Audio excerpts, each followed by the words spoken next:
Allahu Allahu Allahu Allah Allahu Allahu Allahu Allah Allahumma salli ala sayyidina Muhammadin wa ala ali sayyidina Muhammadin kama sallaita ala Ibrahim wa ala ali Ibrahim innaka Hamidum Majid. Allahumma barik ala Muhammadin wa ala ali Muhammadin kama barakta ala Ibrahim wa ala ali Ibrahim innaka Hamidum Majid. Assalamu alaikum warahmatullahi wabarakatuh.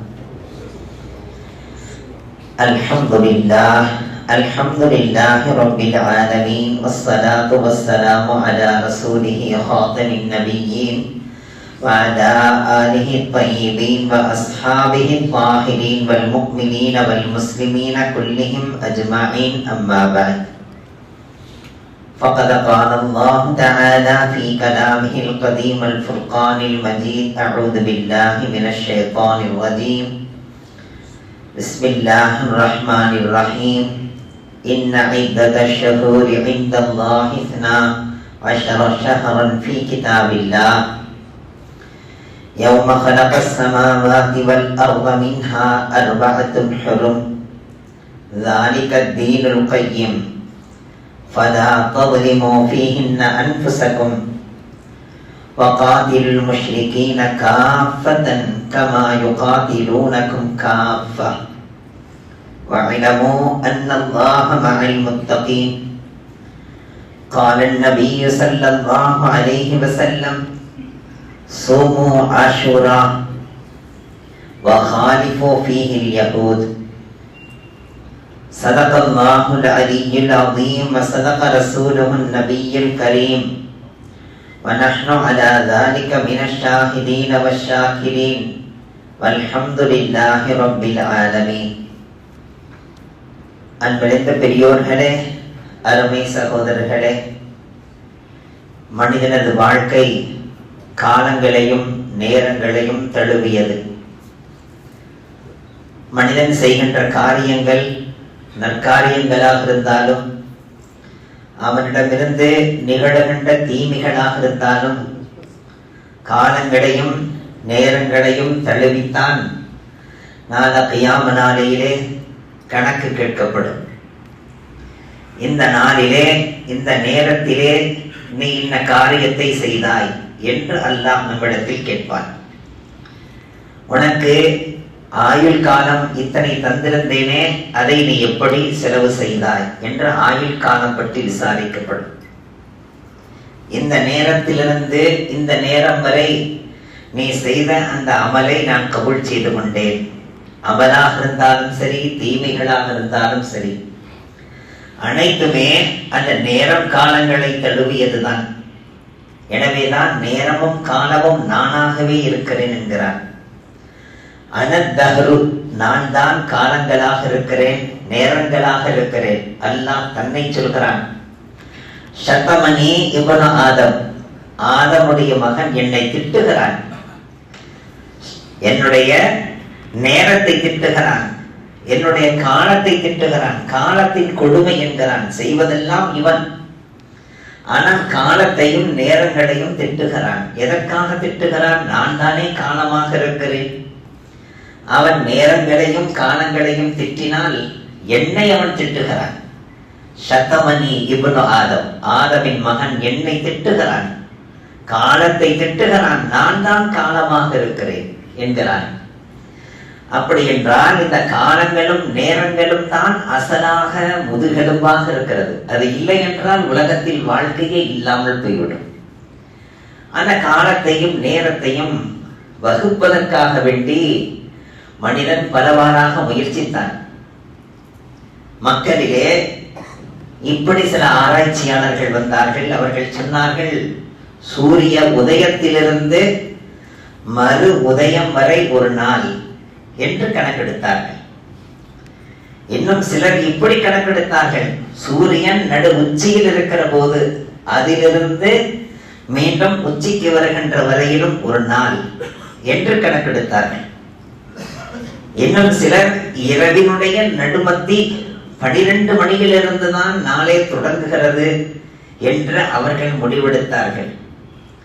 ஆனால் இஸ்லாம் சொன்னது சூரியன் மறைந்ததிலிருந்து மீண்டும் மறைகின்ற வரை ஒரு நாள் என்று ஷரியத் நமக்கு அழகான வழிகாட்டுதலை ஏற்படுத்தியது. பிறகு மாதங்கள் என்று பார்த்தால் மாதங்கள் மொத்தம் எத்தனை என்று பார்க்கும் போது ஒரு சிலர் 10 மாதங்கள் தான் என்றார்கள். யூதர்களோ அவர்களது இஷ்டம்தான். அந்த யூதர்கள் சில காலங்களிலே சொல்வார்கள், இந்த வருடம் எங்களுக்கு 13 மாதம் என்பார்கள். இன்னும் சில நேரங்களிலே சொல்வார்கள், இந்த வருடம் எங்களுக்கு 11 மாதம் என்பார்கள். அவர்களுக்கு தேவை என்றால் கூட்டிக் கொள்வார்கள், தேவை என்றால் குறைத்துக் கொள்வார்கள். அவர்கள் தான் யூதர்கள். கடந்த ஜும்ஆவில் கூட உங்களுக்கு நான் சொல்லி இருந்தேன், இந்த யூதர் என்பது எங்கிருந்து தொடங்கியது என்பதை சொல்வதாக. இந்த யஹூத் என்கிற வார்த்தை அது அரபி வார்த்தை என்று வைத்தால் தௌபா செய்தவர் என்று அர்த்தம். ஹாதின் தௌபா செய்தவர். அப்படி என்றால் காளை கன்றை வணங்கி அதிலிருந்து மீள்வதற்காக தௌபா செய்தவர்களுக்கு யகூதிகள் என்று பெயர் வந்தது. அதிலிருந்து அனைவருக்கும் யூதர்கள் என்ற பெயரை தாங்கி இன்று வரையிலும் இருக்கிறார்கள். ஆனால் இல்லை, இது அரபி பாஷை அல்ல என்று வைத்தால் இந்த யஹூத் என்பது எங்கிருந்து வந்தது? ஹஜ்ரத் இப்ராஹிம் அலைஹிஸ்ஸலாத்து வஸ்ஸலாம் அவர்களுக்கு ஹாஜரா என்கிற மனைவியின் மூலமாக ஹஜ்ரத் இஸ்மாயில் அலைஹிஸ்ஸலாத்து வஸ்ஸலாம் அவர்கள் பிறந்தார்கள். ஹஜ்ரத் இஸ்மாயில் அலைஹிஸ்ஸலாத்து வஸ்ஸலாம் அவர்கள் பிறந்ததிலிருந்து 13 ஆண்டுகள் கழித்து ஹஜ்ரத் சாரா அம்மா அவர்களுக்கு இன்னொரு மனைவி ஹஜ்ரத் இப்ராஹிம் அலைஹிஸ்ஸலாத்து வஸ்ஸலாம் அவர்களுடைய முதல் மனைவி சாரா தான். அந்த சாராவுக்கு இஸ்மாயில் அலைஹிஸ்ஸலாம் பிறந்து 13 ஆண்டுகள் கழித்து இஸ்ஹாக் அலைஹிஸ்ஸலாம் பிறக்கிறார். ஹஜ்ரத் இஸ்ஹாக் அலைஹிஸ்ஸலாத்து வஸ்ஸலாம் அவர்களுடைய பிள்ளை ஹஜ்ரத் யாக்கூப் அலைஹிஸ்ஸலாத்து வஸ்ஸலாம். ஹஜ்ரத் யாக்கூப் அலைஹிஸ்ஸலாத்து வஸ்ஸலாம் அவர்களுக்கு அல்லாஹ் 12 பிள்ளைகளை தருகிறார். ஹஜ்ரத் யாக்கூப் அலைஹிஸ்ஸலாத்து வஸ்ஸலாம் அவர்களுடைய ஒரு மனைவியின் மூலமாக 2 பிள்ளைகள். ஒருவர் ஹஜ்ரத் யூசுப் அலைஹிஸ்ஸலாத்து வஸ்ஸலாம், இன்னொருவர் பின்யாமீன் என்கிற தன்னுடைய சகோதரர், அவருடைய சகோதரர். இந்த 2 பேரும் உடன் பிறந்தவர்கள். ஹஜ்ரத் யாக்கூப் அலைஹிஸ்ஸலாத்து வஸ்ஸலாம் அவர்களுடைய இன்னொரு மனைவிக்கு 10 பிள்ளைகள். அந்த 10 ஆண் மக்களிலே முதல் மகனுக்கு பெயர் என்ன? யஹூத். அந்த முதல் மகனிலிருந்து சந்ததிகள் உலகெல்லாம் பரவியதே அவர்களுக்கு யகூதிகள் என்று வந்தது. ஆனால் இவர்கள் அந்த 10 நபர்களாக இருக்கிற போது ஒற்றுமையாக அந்த 10 நபர்களுமாக சேர்ந்தே பகிரங்கமாக பல படு பாதக செயல்களை செய்தவர்கள். எப்பொழுதே ஹஜ்ரத் யாக்கூப் அலைஹிஸ்ஸலாத்து வஸ்ஸலாம் அவர்களின் ஹால ஹயாத்திலேயே படு பாதக செயலை கொஞ்சம் கூட கூசாமல், கொஞ்சம் கூட நெருடல் கூட இல்லாமல், கொஞ்சம் கூட குற்ற உணர்வே இல்லாமல் குற்றம் செய்யக்கூடியவர்கள். அப்படி இருக்க போய்த்தானே ஹஜ்ரத் யூசுப் அலைஹிஸ்ஸலாத்து வஸ்ஸலாம் அவர்களை கொண்டு போய் கிணற்றிலே போட்டார்கள். அவர்களுக்கு இருந்த ஒரே ஆத்திரம் என்ன தெரியுமா? ஹசது தான். அந்த ஹசது தான் இன்று வரையிலும் அவர்களை பாடாய்படுத்துகிறது. அந்த ஹசதின் மூலமாகத்தான் அவர்கள் பார்த்தார்கள், தந்தையை யாக்கூப் அலைஹிஸ்ஸலாத்து வஸ்ஸலாம் அவர்களை நம் மீது காட்ட வேண்டிய பிரியத்தை, 10 நபர்கள் மீது காட்ட வேண்டிய பிரியத்தை ஒட்டுமொத்தமாக ஹஜ்ரத் யூசுப் அலைஹிஸ்ஸலாத்து வஸ்ஸலாம் அவர்கள் மீது காட்டுவதை தாங்கிக் கொள்ள முடியவில்லை. அப்படி நினைத்துக் கொண்டார்கள். அவர்கள் சொன்னார்கள், குர்ஆனுடைய ஆயத், அவர்கள் சொன்னார்கள், இந்த யூசுஃபை தந்தையின் பார்வையிலிருந்து தூரமாக்கிவிட்டால் எல்லாம் சரியாகிவிடும். பிறகு கொஞ்ச நாளைக்கு கவலையா இருப்பாங்க, கொஞ்ச நாளைக்கு எங்க மேல கோபமா இருப்பாங்க, பிறகு சரி கட்டிடலாம், பிறகு சமாளிச்சிடலாம், பிறகு யூசுப்பை மறந்து விட்டால் முழுக்க முழுக்க எங்கள் மீது கருணை காட்டக்கூடியவர்களாகவும் எங்கள் மீது பாசம் காட்டக்கூடியவர்களாகவும் மாறிவிடுவார். எனவே யூசுப்பை முதலில் அகற்ற வேண்டும், இந்த இடத்திலிருந்து அப்புறப்படுத்த வேண்டும், ஒன்று கொலை செய்து விடலாம். முடிவுக்கு வந்தார்கள். கால காயிலும் மின்ஹும் லா தக்துலு யூசுஃப வஅல்கூஹு ஃபீ கயாபத்தில் ஜுப்பி, கொன்றுவிட வேண்டாம், நீங்கள் அப்புறப்படுத்த வேண்டும், அவ்வளவுதானே. தந்தையினுடைய பார்வையிலிருந்து தூரமாக்க வேண்டும், அவ்வளவுதானே. எங்காவது ஒரு கிணற்றிலே போட்டு விடுங்கள், அவருடைய நசீப் என்னவோ அப்படி ஆகட்டும் என்ற யோசனையை சொன்னது யார் என்றால் ஹஜ்ரத் யூசுப் அலைஹிஸ்ஸலாத்து வஸ்ஸலாம் அவர்களுடைய உடன் பிறந்த சகோதரர் பின்யாமின். உடனே அவர்களுக்கு யோசனை வந்தது. சரி, அப்படியே செய்யலாம் என்று கிணற்றில் போட்டார்கள் படு பாதகர்கள். அந்த கிணற்றிலிருந்து வழிபோக்கர்கள் மேலே எடுத்து விட்டார்கள். அவர்கள் தண்ணீருக்காக வாளியை உள்ளே விடுகிற போது வாளியிலே உட்கார்ந்து கொண்டு யூசுப் அலைஹிஸ்ஸலாம் மேலே வந்தார்கள். ஆச்சரியம் தாங்க முடியவில்லை. யாரப்பா இந்த சிறுவர், இவ்வளவு அழகு சொட்டுகின்ற இந்த சிறுவர் யார்? பக்கத்திலே தான் அந்த 10 பேரும் விளையாண்டு கொண்டிருந்தார்கள். மேலே வந்த மாத்திரத்தில் அனைவரும் வந்து விட்டார்கள். வந்தவர்கள் சொன்னார்கள், நீங்கள் யாரை வெளியே எடுத்திருக்கிறீர்கள் தெரியுமா? இவனைத்தான் நாங்கள் தேடிக்கொண்டிருந்தோம். அடுத்த படுபாதக செயல். முதலில் உள்ளே போட்டு கொல்லலாம் என்று நினைத்தார்கள். மீண்டும் வெளியே வந்து விட்டதை தாங்கிக் கொள்ள முடியாமல், இவனைத்தான் நாங்கள் தேடிக்கொண்டிருக்கிறோம், எங்களது வீட்டிலிருந்து ஓடி வந்த அடிமை, எனவே எங்களிடத்தில் ஒப்படையுங்கள் என்று சொன்னபோது நாங்கள் ஒப்படைக்க முடியாது. அப்படி என்றால் இந்த சிறுவனுக்காக வேண்டி நீங்கள் விலை கொடுக்க வேண்டி இருக்கும். இரண்டாவது குற்றம், அதை விற்பனை செய்கின்ற குற்றத்துக்கு ஆளானவர்கள்.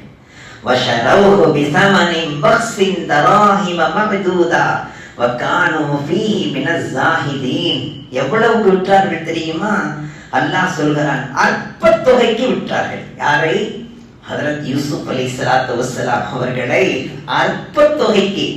எவ்வளவு அற்ப தொகை தெரியுமா?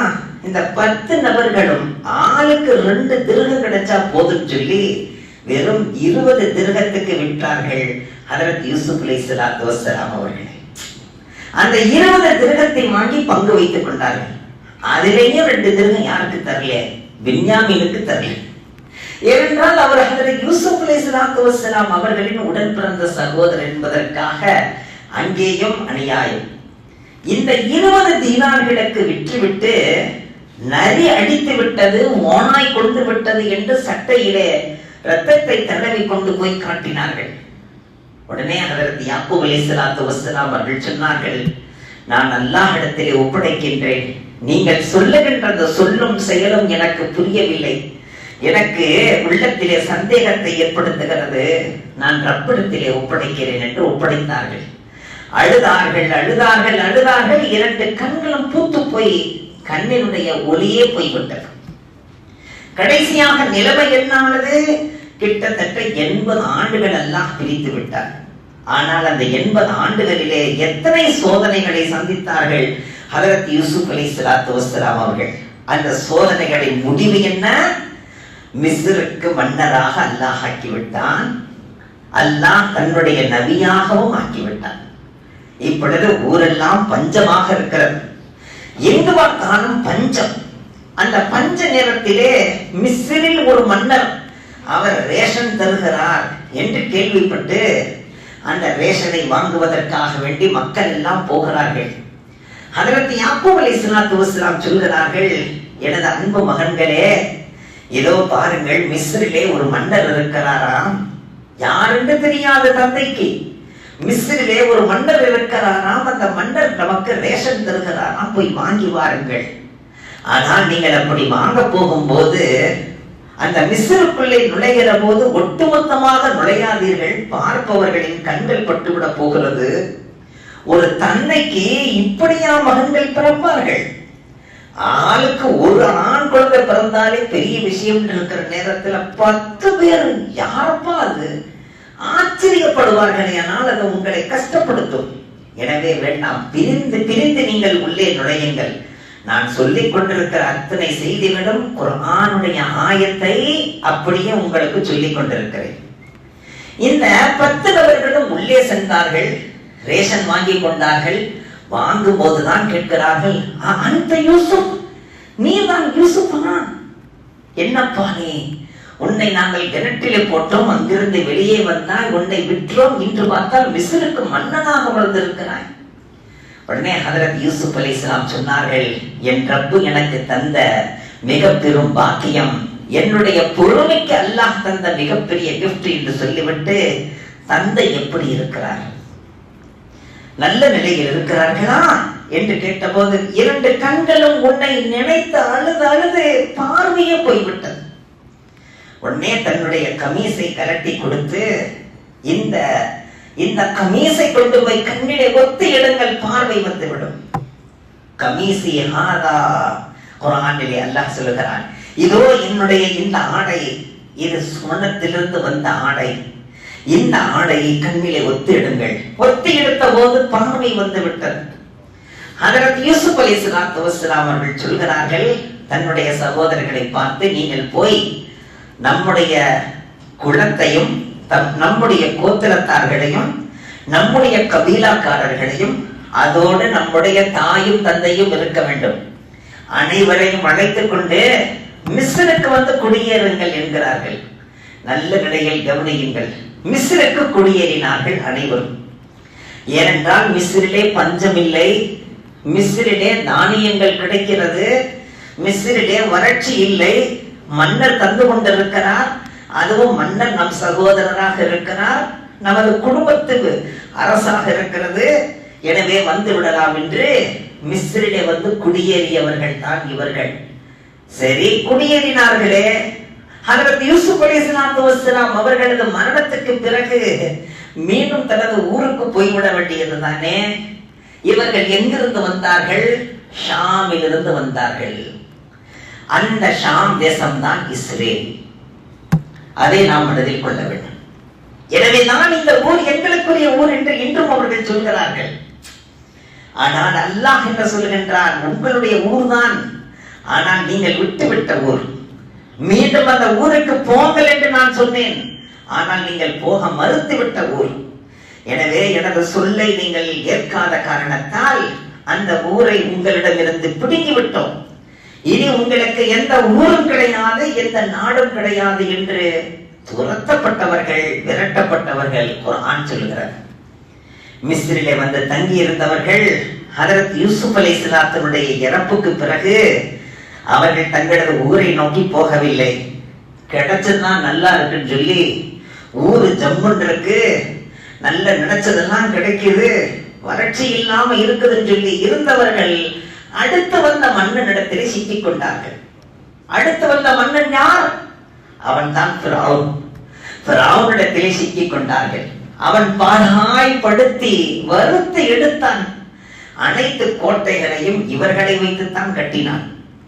அனைத்து பில்டிங்குகளையும் இவர்களை வைத்துத்தான் கட்டினான். மலைகளை உடைத்தான், கற்களை உடைத்தான், செதுக்கினான். அனைத்துக்கும் இவர்களை பயன்படுத்தினான்.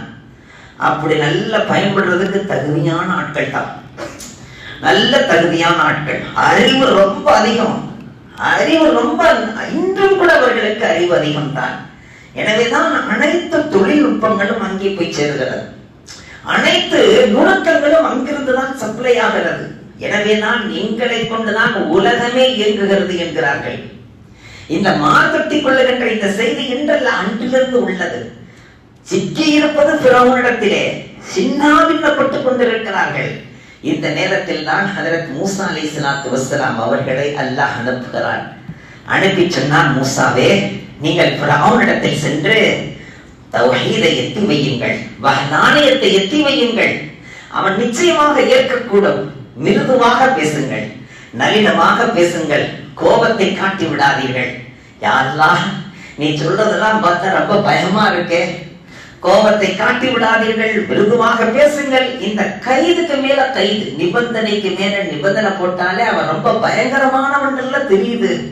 உடனே அல்லாஹ் சொன்னான், நீங்க பயப்படாதீங்க. காலலா தகாஃபா இன்னனி மஅகுமா அஸ்மஉ வ அரா.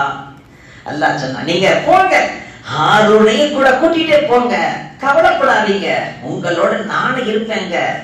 நீங்க மட்டும் இருக்க மாட்டீங்க என்றெல்லாம் அல்லாஹ் ஆறுதல் சொல்லி அனுப்பினான். ஹஜ்ரத் மூசா அலைஹிஸ்ஸலாத்து வஸ்ஸலாம் அவர்களிடத்திலே அல்லாஹ் கேட்டான், எதற்காக வந்திருக்கிறீர்கள்? 2 விஷயங்களுக்காக வந்திருக்கிறேன்.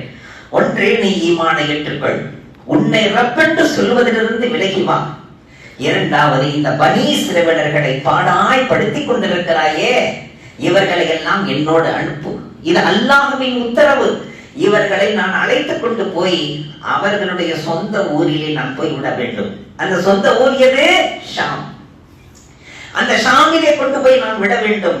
அந்த பொறுப்பு நான் சாட்டப்பட்டிருக்கிறேன் என்று சொன்னபோது மூசா அலைஹிஸ்ஸலாத்து வஸ்ஸலாம் அவர்களோடு ஹாரூன் அலைஹிஸ்ஸலாத்து வஸ்ஸலாமும் போராடி பார்த்தார்கள். ஆனால் அது வெற்றியாக ஆகவில்லை. கடைசியாக தன்னுடைய பனீ இஸ்ரவேலர்களை எல்லாம் அழைத்துக் கொண்டு தப்பித்து விடலாம் என்கிற போதுதான் பின்னால் துரத்தி கொண்டே வருகிறான். இவர்களை காப்பாற்ற வேண்டும் என்பதற்காகவே நைல் நதியை 12 பாகங்களாக பிரித்து அதனுடைய கடைசி கீழே இருக்கக்கூடிய தரையை அல்லாஹ் காட்டி அந்த தரையில நடக்க வைக்கிறான் என்றால் இவர்களுக்காக எவ்வளவு உதவி செய்திருக்கிறான் பார்த்தீர்களா? அல்லாஹ்வுடைய உதவியும் நியமத்தும் அதிகம் கிடைத்துக் கொண்டிருக்கிறது என்றால் ஜாக்கிரதையாக இருக்க வேண்டும். கழுத்திலே கத்தி வரப்போகிறது என்று அர்த்தம். அல்லாஹ்வுடைய சோதனை வரப்போகிறது என்று அர்த்தம். ரொம்ப கவனமாக இருக்க வேண்டும். நியமத்துகள் கொட்டுகின்ற நேரத்தில் ரொம்ப கவனமாக இருக்கணும். நியமத்துகள் நமக்கு அதிகம் அல்லாஹ் தந்து கொண்டிருக்கிறான் என்றால் கவனமாக இருக்க வேண்டும். தான தர்மங்கள் அதிகமாகி விட வேண்டும். இபாதத்துகள் அதிகமாகி விட வேண்டும். அல்லாஹ் இடத்திலே இல்திஜா அதிகமாகி விட வேண்டும். ஆனால் இவர்களிடத்தில் அதுவெல்லாம் வரவில்லை. அல்லாஹ் இவர்களை காப்பாற்றினான் ஃபிரௌனிடமிருந்து. எப்பொழுது நைல் நதியை கடந்தார்களோ அப்பொழுது ஹஜ்ரத் மூசா அலைஹிஸ்ஸலாத்து வஸ்ஸலாம் அவர்கள் சொன்னார்கள், இதோ உங்களை அல்லாஹ் சொன்னது போல காப்பாற்றி வெளியே கொண்டு வந்து விட்டேன். அல்லாஹ் உங்களை பாதுகாத்து விட்டான். ஃபிரௌனிடமிருந்து, அவனது படையிலிருந்து உங்களை காப்பாற்றி விட்டான். ஆனால் இப்பொழுது அவன் என்ன சொல்கிறான் தெரியுமா? உங்களுடைய ஊர் ஷாமுக்கு போவதற்கு அந்த ஷாமிலே அமாலிகா என்ற கூட்டத்தினர்கள் கைப்பற்றி உங்களது ஊரை வைத்திருக்கிறார்கள். நீங்கள் ஊருக்குள் போக முடியாது. எனவே அந்த ஊருக்குள் இருக்கக்கூடிய அமாலிகா என்ற பிரிவினரை நீங்கள் சண்டையிட்டு முறியடித்து அவர்களை வெளியே துரத்தினால் தான் உங்களது ஊருக்குள்ளே நீங்கள் வர முடியும். மாறுங்கள், சண்டையிடலாம் என்று சொன்ன போது, யா மூசா, ஓ மூசாவே, பிரச்சனையான விஷயத்தை சொல்றீங்களே, இது அந்த வரப்புக்கு பக்காத்திலா, நீங்களும் எந்த இறைவன் உங்களுக்கு சண்டை போட சொன்னானோ அவனும் 2 பேரும் போய் சண்டை போடுங்க. நாங்க இங்கேயே கொஞ்ச நேரம் ரெஸ்ட் எடுக்கிறோம் சொன்னாங்க. அவங்க ரெஸ்ட் எடுக்கிறேன்னு சொன்ன இடம் எது தெரியுமா? தீர் என்ற திடல். அந்த திடலிலே நாங்கள் இருக்கிறோம், நீங்க போய் சண்டை போடுங்கன்னு சொல்லி ஹஜ்ரத் மூசா அலைஹிஸ்ஸலாத்தை பார்த்து சொன்னவர்கள் இந்த பனீ இஸ்ரவேலர்கள். அல்லாஹ் சொன்னான், மூசாவை கவலைப்படாதீர்கள், இந்த தீர் என்ற திடலிலே அமருவதாக சொல்லிவிட்டார்கள். இந்த தீர் என்ற திடலிலே 40 ஆண்டுகள் இவர்களை நான் தங்க வைத்து விடுகிறேன். 40 ஆண்டுகள் அந்த தீர் என்ற திடலிலே தங்க வைத்தான் அல்லாஹ். அந்த தீர் என்ற திடலிலே 40 ஆண்டுகள் இவர்கள் தங்கி இருந்த நேரத்திலே அந்த மத்தியிலேயே ஹஜ்ரத் மூசா அலைஹிஸ்ஸலாத்து வஸ்ஸலாம் அவர்கள் இறப்பெய்துகிறார்கள். அந்த ஊரை வெற்றி கொள்ளவில்லை. வெற்றி கொள்ளாமலேயே அவர்களுடைய இறப்பு ஏற்பட்டு விட்டது. இன்னும் அவர்கள் அந்த திடலில் தான் இருக்கிறார்கள். எங்கேயும் அவர்கள் அந்த இடத்தை விட்டு போக முடியாது. சரித்திரம் சொல்கிறது, இரவு முழுக்க அவர்கள் வெளியே போவார்களாம், எப்படியாவது வெளியேறி விடலாம் என்று. இரவு முழுக்க சுற்றி திரிந்து காலையிலே வெளிச்சத்தில் பார்த்தால் எங்கிருந்து அவர்கள் புறப்பட்டார்களோ அங்கேயே இருப்பார்கள். இப்படி அவர்கள் சோதிக்கப்பட்டவர்கள். கடைசியாக அந்த தீகண்ட திடலில் இருக்கும் போதே அல்லாஹ் தாவூத் அலைஹிஸ்ஸலாத்தை வர வைக்கிறான். தாவூத் அலைஹிஸ்ஸலாம் நபியாக வந்து இவர்களை எல்லாம் பக்குவப்படுத்தி இவர்களது உள்ளத்தை சரிப்படுத்தி அதற்கு பிறகு ஒரு போர் நடந்து அந்த ஷாம் தேசத்தை கைப்பற்றி இவர்களை அமர வைக்கிறார்கள். இருந்தாலும் அல்லாஹ் இவர்களுக்கு சோதனை என்கிற வகையிலே, இந்த ஷாம் உங்களுக்குரியதல்ல, நீங்கள் இங்கே நிரந்தரமாக இருக்கவே முடியாது. இங்கு மட்டுமல்ல, எங்குமே நீங்கள் நிரந்தரமாக இருக்க முடியாது. எங்குமே நீங்கள் நிரந்தரமாக இருக்க மாட்டீர்கள். உங்களது குணம் அப்படிப்பட்டது. உங்கள் குணத்துக்கு தக்க நீங்கள் விரட்டி அடிக்கப்படுவீர்கள். உங்களுக்கு இல்லத்தையும் மஸ்கனத்தையும் உங்களுக்கு அல்லாஹ் லானத்தாக ஆக்கி இருக்கிறான். குர்ஆனிலே சொல்லுது. இப்படிப்பட்ட ஒரு அழகான ஒரு சரித்திரத்தை முழுமையாக கேட்கின்ற ஒரு சூழல் அல்லாஹ் நமக்கு ஏற்படுத்தி இருக்கிறான். விளங்கிக் கொள்ள வேண்டும். இவர்களுடைய அந்த தன்மை என்ன தெரியுமா? நினைத்தால் கூட்டுவார்கள், நினைத்தால் குறைப்பார்கள். ஷரியத்திலே என்னென்ன விளையாட்டை எல்லாம் செய்ய முடியுமோ அனைத்து விளையாட்டுகளையும் விளையாண்டவர்கள். தௌராத் வேதத்திலே அவர்களுக்கு இஷ்டமுள்ளதை வாசிப்பார்கள், இஷ்டமில்லாததை மறைத்து விடுவார்கள், இஷ்டமுள்ளதை கூட்டிக் கொள்வார்கள், குறைத்துக் கொள்வார்கள். அல்லாஹ் குர்ஆனிலே சொல்கிறான், இன்னமல் நஸீஉ ஸியாதத்துன் ஃபில் குஃப்ரி. அல்லாஹ் குர்ஆனிலே இவர்கள் செய்கின்ற ஒரு அட்டுழியத்தை சொல்கிறான். இவர்கள் கூடுதல் குறைவு செய்யக்கூடியவர்கள். எனவேதான் சொல்லுவார்கள் இந்த வருடத்திற்கு 10 மாதம் என்பார்கள், திடீரென 13 மாதம் என்பார்கள். ஆனால் அல்லாஹ் சொல்லுகின்றான், இஸ்லாத்திலே வானத்தையும் பூமியையும் படைக்கின்ற அந்த நாட்களிலேயே, வானங்களையும் பூமிகளையும் படைத்த அந்த நாளிலிருந்தே ஒரு வருடத்திற்கு 12 மாதம் என்பது நம்மிடத்தில் முடிவானது என்று அல்லாஹ் சொல்கிறார். இன்ன இத்தத்தஷ் ஷுஹூரி இன்தல்லாஹி 12 ஷஹரன் ஃபீ கிதாபில்லாஹ். எப்பொழுது யௌம ஹலகஸ் ஸமாவாதி வல் அர்த், வானங்களையும் பூமிகளையும் படைத்த அந்த நாளிலேயே இந்த வருடத்திற்கு 12 மாதங்கள் என்பது நம்மிடத்தில் முடிவானது என்று சொல்கிறான். அந்த 12 மாதங்களிலே 4 மாதங்கள் சண்டையிடக்கூடாத மாதங்கள். மின்ஹா அர்பஅத்துன் ஹுரும், 4 மாதங்கள் மிக கண்ணியமான மாதம். அந்த 4 மாதங்கள் எது? துல்காதா, துல்ஹஜ், முஹர்ரம், ரஜப். இந்த 4 மாதங்களிலே சண்டையிடக்கூடாது. இந்த 4 மாதங்களை மிக கண்ணியமாக வைக்க வேண்டும். அப்படி கண்ணியமாக்கப்பட்ட மாதத்தில் ஒரு மாதம் தான் முஹர்ரம் மாதம். அதுதான் இன்று நமக்கு பிறந்திருக்கிறது. நினைத்து பார்க்கிறோம். அதிலே அல்லாஹ் சொல்கிறான், ஃபலா தظلموا فيهن انفسكم. அந்த 4 மாதங்களை கண்ணியமாக நீங்கள் பாதுகாருங்கள். அந்த 4 மாதத்துக்குள்ள கண்ணியத்தை நீங்கள் கொடுத்து விடுங்கள். அந்த 4 மாதத்திலே உங்களுக்கு நீங்கள் அநீதம் செய்து கொள்ளாதீர்கள். உங்களது நஃப்ஸுக்கும் அநீதம் செய்யாதீர்கள், பிறருக்கும் அநியாயம் செய்யாதீர்கள், சண்டையே இல்லாமல் பீஸாக இருங்கள் என்று அல்லாஹ் சொல்கிறார். ஆனால் இவர்கள் முஹர்ரம் எப்பொழுதெல்லாம் பிறக்கும் என்று அந்த முஹர்ரம் பிறந்த மாதத்திலே நெஞ்சிலே அடித்துக் கொள்ளுகிறார்கள், இரத்தத்தை ஓட்டிக் கொள்ளுகிறார்கள். பார்க்கக்கூடியவர்களின் பார்வையிலே எவ்வளவு முரட்டுத்தனமாக இருக்கிறார்கள் பாருங்கள் என்று உலகமே பார்த்து ஏளனமாக பேசுகிற அளவுக்கு அவர்களுடைய செயல்கள்.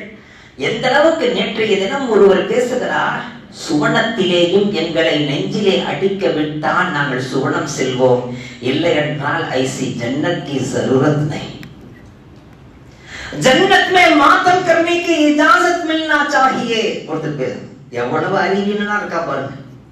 जन्नत में मातम करने की इजाजत मिलना चाहिए, वरना जन्नत की जरूरत नहीं, हम जन्नत को नहीं जाएंगे. அதுக்கு கீழே ஒருத்தர் சொல்றார், इनको जन्नत को नहीं भेजेंगे, फिर कहां से इन्हें जन्नत से मातम करेंगे. சுவனத்துக்கே அனுப்ப மாட்டான் அல்லாஹ், இப்ப சுவனத்துல போய் என்ன மாத்தம் பண்றான்? நெஞ்சிலே அடித்துக் கொண்டு அவர்கள் செய்கின்ற அந்த அநீதத்தை அல்லாஹ் சொல்கிறான், ஃபலா தظلموا فيهن انفسكم. உங்களது ஆன்மாக்களுக்கு நீங்கள் அநீதம் செய்து கொள்ளாதீர்கள் என்று சொல்கிறான். ஆனால் அந்த 4 மாதத்திலே முதல் மாதம் முஹர்ரம் மாதம், அந்த மாதத்திலே எவ்வளவு கண்ணியமாக இருக்க வேண்டும், அந்த கண்ணியத்தை கெடுக்கும் வகையிலே நடந்து கொள்ளுகின்ற அந்த சூழலை பார்க்கிறோம். இப்படி அவர்கள் நடக்கிறார்கள் என்றால் நம்முடைய இஸ்லாமிய சகோதரர்கள், சுன்னத்திலே பேணுதலாக இருக்கக்கூடியவர்கள், ஷரியத்தை ஏற்று நடப்பவர்கள், அல்லாஹ் ரசூலுக்கு உடந்தையாக அவர்களது ஷரியத்தை மதித்து நடக்கின்ற நம்மிடத்திலே எவ்வளவு ஃபலா தظلموا فيهن انفسكم, உங்களது ஆன்மாக்களுக்கு அநீதம் செய்யாதீர்கள் என்று அல்லாஹ் சொல்லுகின்றான். ஆனால் புதிதாக நிக்காஹ் முடித்த தம்பதிகளை பிரித்து வைத்து, புதிதாக நிக்காஹ் முடித்த தம்பதிகளை பிரித்து வைத்து விடுவார்கள். முஹர்ரம் மஹீனே में नहीं जमना चाहिए, முஹர்ரம்ல 2 பேர் ஒன்று கூட கூடாது. அதனால பொண்ணு வீட்டுக்கு அனுப்பிடுறது, மாப்பிள்ளை வீட்டுக்கு அனுப்பிடுறது. 2 பேரும் பிரிஞ்சிருக்கணுமா, சேர்ந்து இருக்க கூடாது. ஏங்க சேர்ந்திருக்க கூடாது? முஹர்ரம் மாதத்திலே சேர்ந்திருந்தால் பிறப்பவன் யஸீதாக பிறப்பான். நஊது பில்லாஹி மின் ஸாலிக். எந்த அளவுக்கு அநியாய ஷரியத்திலே ஆகமாக்கப்பட்ட ஒன்றை ஹராமாக்குவதும், ஹராமாக்கப்பட்ட ஒன்றை ஹலாலாக்குவதும் இவர்களை விட லானத்துக்குரியவர்கள் யாரும் இல்லை என்றார்கள் நபிகள் நாயகம் ஸல்லல்லாஹு அலைஹி வஸல்லம். இதிலே இன்னொரு பிரச்சனை என்ன தெரியுமா? இந்த மாதத்திலே, முஹர்ரம் மாதத்திலே ஆங்காங்கே ஒரு குடிசை கட்டி அந்த குடிசையில ஒரு பஞ்சாவை வைத்து அந்த 5 விரல்கள் இருக்கிறதே, அந்த 5 விரல்களை பஞ்சு தந்து என்று சொல்லி அதை நெற்றியில ஒத்து எடுத்தால் வாழ்க்கையை தொடங்கிவிடும் என்கிற அளவுக்கு ஷரியத்தை கேலிக்குத்தாகவும் விளையாட்டாகவும் மாற்றி வீடுகள் முழுக்க சந்தனத்திலே கையை முக்கி எங்கு பார்த்தாலும் பஞ்சாவை அடித்தால் வீட்டில் உள்ள எல்லா பிரச்சனைகளும் தீர்ந்து ஃபஜ்ர் தொழுகிறதில்ல, லுஹர் தொழுகிறதில்ல, மக்ரிப் தொழுகிறதில்ல, இஷா இல்ல, தீன் இல்ல, எதுவுமே இல்லை. ஆனால் இந்த 5 விரல் பதித்தால் வாழ்க்கையை துளங்கி விடும் என்கிற அளவுக்கு அல்லாஹ் சொல்லுகிறான், ஃபலா தலிமு ஃபீஹின்ன அன்ஃபுஸகும், நீங்கள் அநியாயம் செய்யாதீர்கள், உங்களது ஆன்மாவுக்கும் அநிதம் வேண்டாம், பிறருக்கும் அநியாயம் செய்ய வேண்டாம். இந்த மாதத்தை மதித்து நடங்கள். இந்த மாதம் மிகவும் மதிப்புக்குரிய மாதம். வானங்களையும் பூமிகளையும் படைத்த நாளிலேயே நான் இதை 12 மாதங்களாக ஆக்கி இருக்கிறேன் என்கிறார்கள். ஆனால் ஆங்கிலேயர்கள் 12 மாதங்கள் அல்ல, ஒரு வருடத்திற்கு 10 மாதங்கள் என்றுதான் அவர்கள் முதலில் துவக்கினார்கள். அந்த 10 மாதத்திலே துவக்க மாதம் மார்ச் மாதமாக இருந்தது. மார்ச்சிலிருந்து தான் துவங்கியது. ஆனால் ஒரே குளறுபடியாக ஆனது. எதையுமே அவர்களால் சரியாக கணக்கிட முடியவில்லை. பிறகு ஒரு ஆராய்ச்சியாளர் வந்தார். அவரது பெயர் தான் நௌபா என்கிற ஒரு ஆராய்ச்சியாளர். அவர் இணைத்தார், ஜனவரியையும் பிப்ரவரியையும் இணைத்தார். அதை இணைத்து 12 மாதங்களாக ஆக்கிய பிறகு கணக்கு கொஞ்சம் சரியாக வந்தது. ஆனால் ஷரியத்தில் என்ன சொல்கிறது பாருங்கள், வானங்களையும் பூமிகளையும் படைத்த காலத்திலிருந்தே 12 மாதங்கள் என்று அல்லாஹ் எவ்வளவு அழகாக சொல்கிறார். ஆக 12 மாதங்கள் என்பதை நாம் தெரிய வேண்டும். அந்த 12 மாதங்கள் எங்கிருந்து துவங்குகிறது? முஹர்ரமில் இருந்து துவங்குகிறது. இந்த முஹர்ரமிலிருந்து துவக்கம் என்பதை யார் ஆக்கியது? அதையும் நாம் தெரிந்து கொள்ள வேண்டும். கிட்டத்தட்ட ஹிஜ்ரத்துக்கு பிறகு மதீனா நகரத்துக்கு ஹிஜ்ரத் செய்து வந்தார்களே, அந்த ஹிஜ்ரத்தினுடைய நிகழ்வுக்கு பிறகு 17 ஆண்டுகள் கழித்து ஹஜ்ரத் உமர் ரலியல்லாஹு அன்ஹு ஆட்சி காலத்திலே வைத்து ஒரு மஷ்வரா நடக்கிறது. என்ன செய்யலாம்? மாதங்களும் காலங்களும் நேரங்களும் குறிப்பிடப்பட வேண்டும்.